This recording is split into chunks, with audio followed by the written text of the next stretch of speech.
Welcome to the Retirement Made Easy podcast, a show created to be your go-to source for straightforward retirement advice. Best of all, it is presented in a language that you can understand. Are you ready for some straight talk on retirement planning without all the fluff? Well, you found the right podcast. Here's your host, certified financial planner, Greg Gonzalez. Hey, welcome to another episode of the Retirement Made Easy podcast. I'm Greg Gonzalez. Thanks for joining me today. On today's episode, we're going to be talking about a couple different topics. Number one, some changes that we're seeing coming up in 2024 and what those are going to look like, not only for 401ks for some people, and then also Social Security. Of course, cost of living and Medicare Part B premiums will be going up for 2024. How much? Well, we're going to talk that on today's episode. And then I wanted to go into a little bit of a discussion about one of the most difficult questions there is out there to answer, to provide people a straight up answer. But so many people have this question and they always pose it to me. And this question is quite simply, am I on track to retire? Do I have enough saved to retire? Or based on my age, I'm 62. Am I ahead of schedule? Am I behind schedule? What should the average 62-year-old have saved for retirement? So that will be a big discussion on the second half of today's podcast. But if you haven't already, check out my website. It's retirementmadeeasypodcast.com. There's 145 other episodes, previous episodes that you can enjoy right there on the website.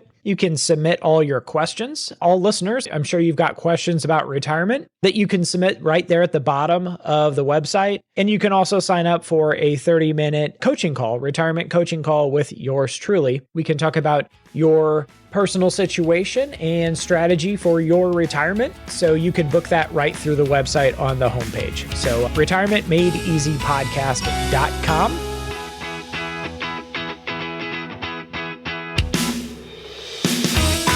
All right, let's jump into today's discussion on changes that are going to be coming up here in 2024. One of the biggest changes, and I am a certified financial planner, and I have a study group of other certified financial planners that actually have become friends of mine, and I ran this by them. It was a change from the Secure Act 2.0 bill, and there was like one or two of them that was aware of it, but the rest were not. And so for those people that are working that are over 50 or over, you have what's called a catch-up contribution. And you might be thinking, a catch-up contribution, what the heck does that mean? Well, there are limits what you can contribute to a 401k, 403b, employer-sponsored retirement plan.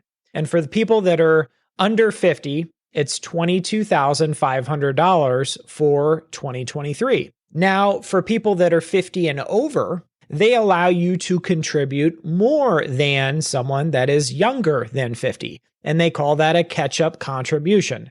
And so they allow you to contribute an extra $7,500. So in total, someone could contribute $30,000 to their 401k in 2023, as long as they were 50 or over. And well, of course, they could afford to do so, right? And I was curious, so I had to do a little research, and I found a Vanguard report. I was curious how many people that are 50 and over that are eligible to make the catch-up contribution, the extra $7,500 into their 401k or employer-sponsored plan. How many people are actually taking advantage of some or all of that catch-up contribution? And Vanguard report from 2022, they looked at 1,700 retirement plans like 401ks, and they found that 16% of people that were eligible, 50 and over and eligible, were contributing some or all of that catch-up, that $7,500. So very, very few people, 16% of people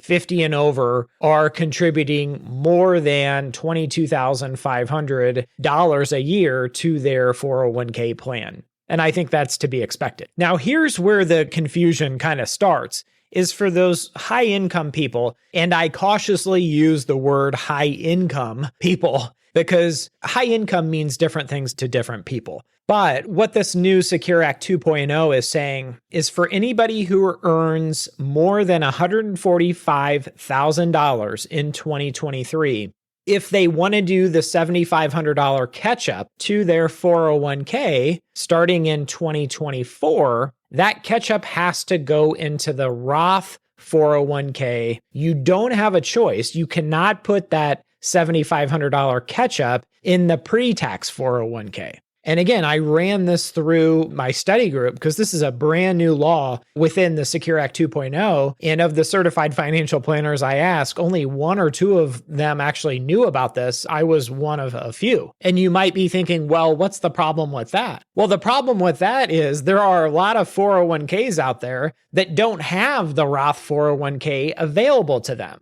So here we've got just a couple months away, starting in January, those 401k plans or 403b plans, they're going to have to change and allow participants to be able to contribute to the Roth bucket, the Roth 401k or 403b, because starting in January for those high income people, this law says, hey, you're no longer going to be able to contribute that catch-up contribution, any or all of that $7,500 to the pre-tax side of the 401k. And ironically, I'm actually working on two cases, two new clients that both, they make well over that $145,000. And this is like complete news to them. And one of them, again, doesn't have access to a Roth 401k. So that change is going to have to come pretty quick. There's a IRA expert, and you can read a lot of his stuff online. His name's Ed Slott. A lot of financial advisors like myself go to his tax planning boot camps, and they are very expensive. I mean, we pay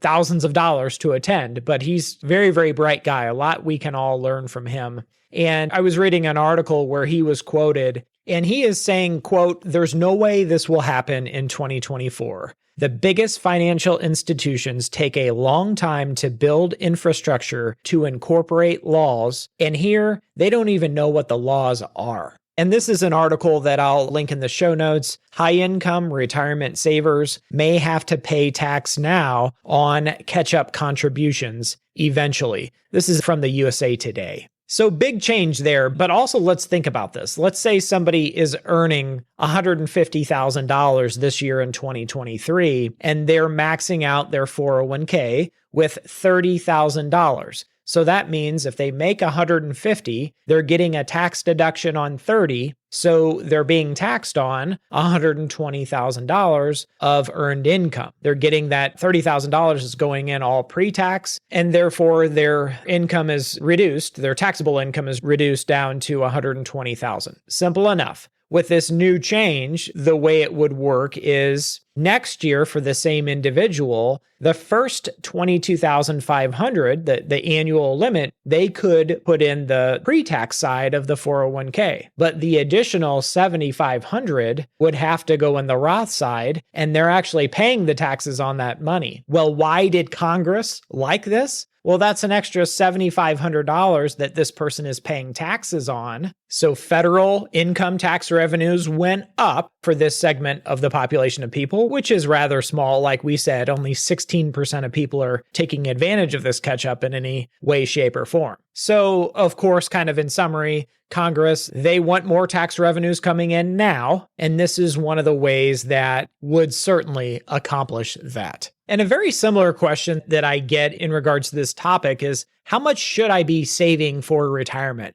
How much should I be putting in the 401k plan or other retirement account like a Roth IRA? Well, if you ask an advisor who's going to follow the Dave Ramsey principles, I would tell you a rule of thumb is 15%. 15% of your household income should be saved for retirement every year. And Dave Ramsey's done a lot of research on this, and that's why he recommends 15%. And as a rule of thumb, I recommend 15%. But for someone that's behind schedule saving for retirement, sometimes it can be more than 15%. But I was curious, and of course, I'm always doing research on my end. I looked up a couple articles. One was called T. Rowe Price Says You Need This Much Saved for Retirement Based on Your Income. And this will be linked in the show notes if you want to read it. So T. Rowe Price, again, this is a huge investment firm and money manager that's well known, like another Vanguard or Fidelity type of company. Well, they did a lot of research, and guess what? They came up with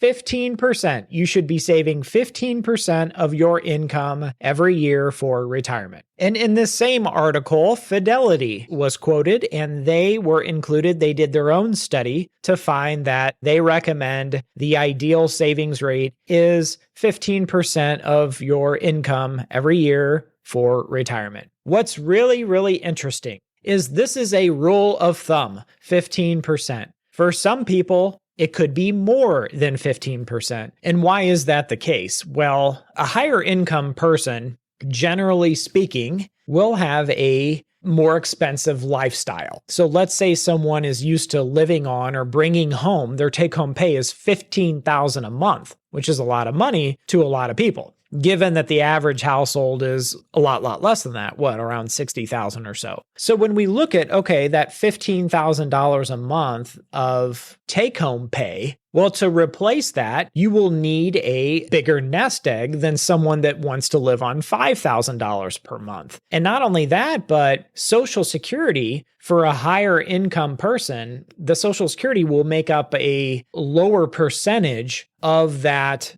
disposable monthly income. And the reason being is because Social Security caps out based on your age. For example, for someone turning 62 in 2023, if they had maxed out their earnings the last 35 or more years, the most they would get from Social Security every month is $2,572. So the difference of the $15,000 a month that they need to live on needs to come from personal savings. Again, we're assuming they don't have a pension. What about for someone that's turning full retirement age in 2023? And we'll also assume that they had the maximum earnings for the last 35 years. Well, the most their Social Security check is going to be, starting in 2023, is $3,627 per month. So again, the difference, we got over $11,400 a month has to come from personal savings. And then if you're turning 70 this year in 2023, the most your Social Security benefit would be is $4,555 per month. So with all that being said, if Social Security is going to represent a smaller percentage of the income that they live on in retirement, the higher income people should probably look at saving more than 15%. That was kind of the conclusion that these articles came to.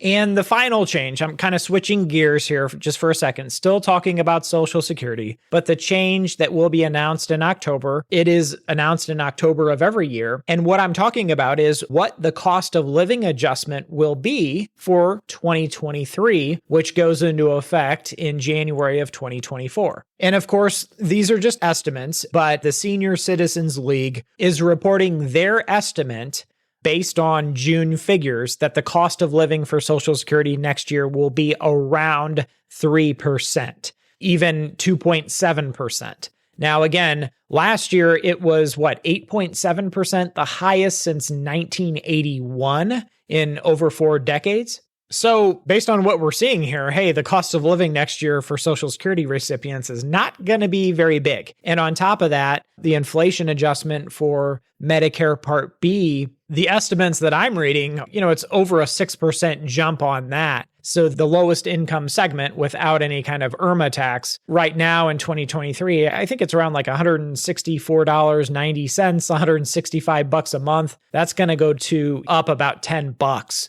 every month. So that's a sizable jump. But of course, we'll just speculate until the end of the year when that is announced for real. All right, I just wanted to switch gears one more time before we wrap up this episode and talk about the question that I get over and over and over. I am a retirement planner, so no surprise that people want to know one of the following questions. 1, hey Greg, am I on track for retirement or am I off track and behind? Am I ahead of schedule or behind schedule? People want to know that. Number 2, they'll ask something like, for somebody 65 years old, how much should I have saved at this point for retirement? What does the average 65-year-old need? And then they can kind of gauge whether they have enough or they've oversaved for retirement. And then lastly, and I love this question, is based on our situation, how much do we need to have saved for retirement to be able to retire comfortably? It's a great question. And someone sent me an article recently that kind of got me thinking about this.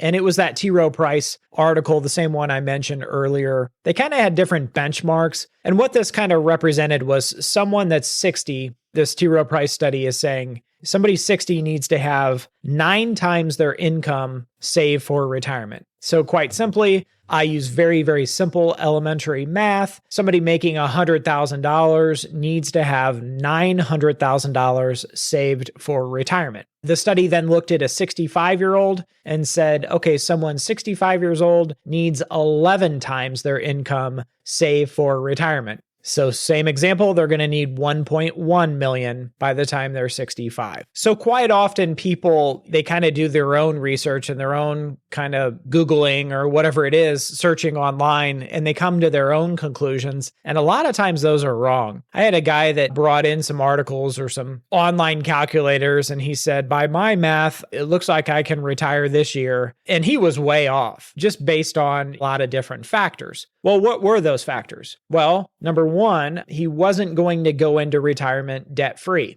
So he was going to still have car payments. He was still going to have mortgage payments. And yes, I said payments because he had a second home, which had another mortgage on it, in addition to the primary residence. So when he was doing his figuring online, he said, oh, okay, I can live on $8,000 a month. But he wasn't factoring in all the debt payments. He said, well, I don't live on that. Those are just payments for a car payment and mortgage payments. And the fact of the matter is we need to include those payments if you're going to keep those into retirement, unless you're going to try to downsize or sell your car so you don't have a car payment in retirement or something. If those payments are going to exist in retirement, we need to account for them. And between you and me, if he wanted to get those paid off before he retires, by all means, I think that'd be a wise decision. But we only strenuously suggest at my company. We don't make people do anything. My company is St. Louis Retirement Advisors. We can give good recommendations to people what we would do if we were in their shoes. But the decision at the end of the day is up to the individual. But what it boils down to is if you're going to have these payments, these liabilities, also known as debts, if you're going to have these debt payments in retirement, we need to account for them. If they're going to be paid off within a certain amount of time, that's wonderful. But until they're paid off, we need to account for, hey, how are we going to come up with the money to be able to make and continue these debt payments? So I wish it was easy enough to just say, oh, you need 11 times your income, save for retirement to be able to afford to retire. If we just used a rule of thumb like that, I think it would be doing a disservice to a lot of people. It's going to depend. The answer to, are you on track, or do you have enough saved, or how much exactly do you need saved for retirement before you pull the trigger and officially retire? It's going to depend on a lot of different factors. And I'm not trying to dodge the question, believe me. It really depends on your retirement vision and what you want that to look like. Let me give you an example. Your retirement vision should not sound good to other people. I've said this on many podcasts, but your retirement vision should sound fantastic, incredible to you and your spouse if you're married. We're thinking about your retirement vision. What will we do? Will we work part-time? And now we have a source of income for 5 or 10 years of you planning on working part-time. Well, quite simply, somebody that works part-time in retirement financially will be better off than someone who doesn't work part-time just because they have an additional source of income coming in. And then maybe they don't have to dip into their retirement nest egg like someone who's not working part-time. And therefore, they wouldn't need as much save for retirement when they go part-time. And as I stated just a minute ago, for the people that are going to have a mortgage payment or car payments or other debts or liabilities and continue to make those payments in retirement, well, they're going to need to have, all things considered the same,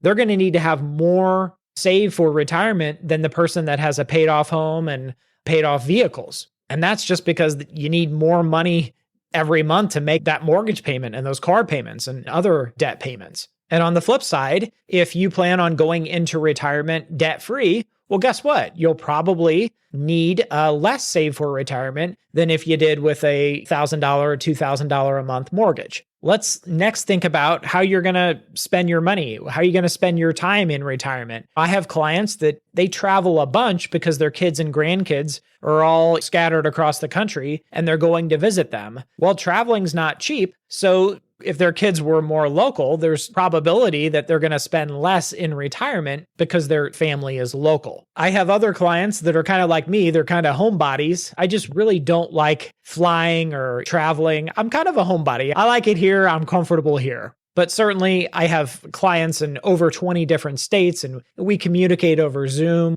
or over the phone, and it's like they're sitting right next to me. So if you don't have big plans for traveling, if you're kind of like a homebody like myself, well, you can live a very modest lifestyle in retirement. So I'm probably not going to need as much saved for retirement as someone that wants to travel to Europe or overseas during retirement. Not that there's anything wrong with that. I think that's wonderful that people want to see the world and travel and even see the country and visit different places. I have some clients that visit all the national parks in the country, which is pretty cool. So those are all factors that go into the equation of how much you're going to need to have saved for retirement. If you're going to be going on these extravagant vacations in retirement, well, gosh, you're going to need to have more saved in that retirement nest egg than someone who is like me and likes to kind of just stay low key. And I'm thinking of a client just off the top of my head. The guy, I think he said his wife passed away, and he lives on about, I think he said like $1,800 a month is all he lives on. But he doesn't have a huge extravagant lifestyle. His family's all real close. Grandkids are all very, very close, just a couple miles of his house. Fun for him or leisure activities. He just likes to go fishing, and he has a really nice little garden that he maintains throughout the spring and summer, and he's debt-free. He drives an old pickup truck, and his house has been paid off for 20 years. So yeah, he has a very, very modest lifestyle. And you'd look at him and you think this guy looks broke, but he's the nicest guy you'd ever meet. And he's one of the happiest people I've ever met too. So think about your retirement vision. Yours is not going to be like the gentleman I just described. It's not going to look like mine. In fact, in retirement, I want to coach financial planners, financial advisors. That's what I plan on doing. I'm actually doing that right now. And I really, really enjoy it. Just kind of a little part-time thing with a couple other friends of mine that are advisors. And that's probably what I'll do in retirement. So think about your retirement vision. What do you want that to look like? Describe that. And then you can back into the number of how much money you're going to need to have saved for retirement. You can see if you're on track once you know that number. And then you know, how do I get from A to B? What's it going to take? Do you need to increase your savings? Like in your 401k or Roth IRA, or however you're saving for retirement, do you need to increase the pace or the amount of money that you're putting in and saving every single paycheck or every single month or year? Or are you on track and you don't need to change a thing? So that's what I encourage you to find out. I hope this episode of the Retirement Made Easy podcast has been helpful, interesting, all the above. We'll see you next week. And remember, always dream big. The opinions voiced in this material are for general information only and are not intended to provide specific advice or recommendations for any individual. To determine which investments may be appropriate for you, please consult your attorney, tax advisor, or financial advisor prior to investing. This is a hypothetical example and is not representative of any specific investment. Your results may vary. All performance referenced is historical and is no guarantee of future results. All indices mentioned are unmanaged and may not be invested into directly. The SmartVestor program is a directory of investment professionals. Neither Dave Ramsey nor SmartVestor are affiliates of St. Louis Retirement Advisors or LPL Financial. There is no guarantee that a diversified portfolio will enhance overall returns or outperform a non-diversified portfolio. Diversification does not protect against market risk. All investing involves risk, including loss of principal. No strategy assures success or protects against loss. Securities and advisory services offered through LPL Financial, a registered investment advisor, member FINRA, SIPC. Thank you for listening to the show today. Check us out at our website, retirementmadeeasypodcast.com. And if you want some help from Greg, submit your questions at the bottom of the page or sign up for a 30-minute retirement coaching session with Greg. We'll see you next week.